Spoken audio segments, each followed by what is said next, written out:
The police arrived, but it was too late for the people who tragically died. While at that location, we received another call across the street at shots fired. We just heard numerous gunshots coming from across the street. At least 8 people, including 6 Asian women, were killed at 3 different spots in the U.S. state of Georgia on Tuesday, with a 21-year-old white man in custody on suspicion of staging all 3 attacks. You all investigating that this may be an attack against Asian Americans in Metro?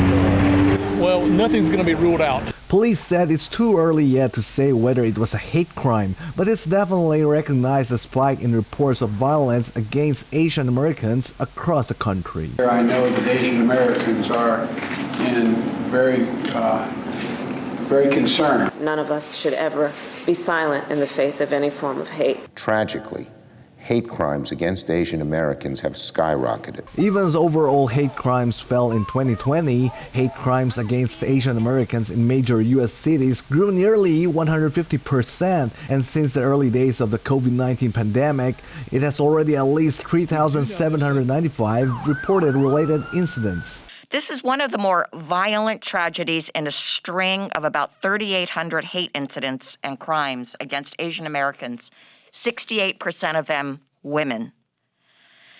It's clear that the individuals were targeted because they are amongst the most vulnerable in our country, immigrant Asian women. According to the White House, Asian American communities reel from an uptick in violence and hate spurred by racist rhetoric about the pandemic. No doubt the number of related violence cases is rapidly rising.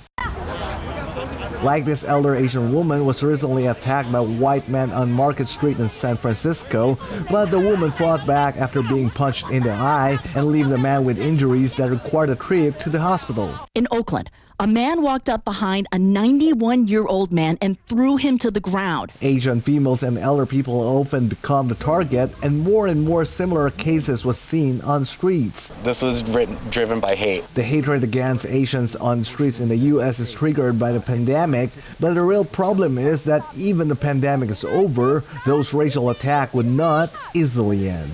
Tarantan, Set TV, Taipei.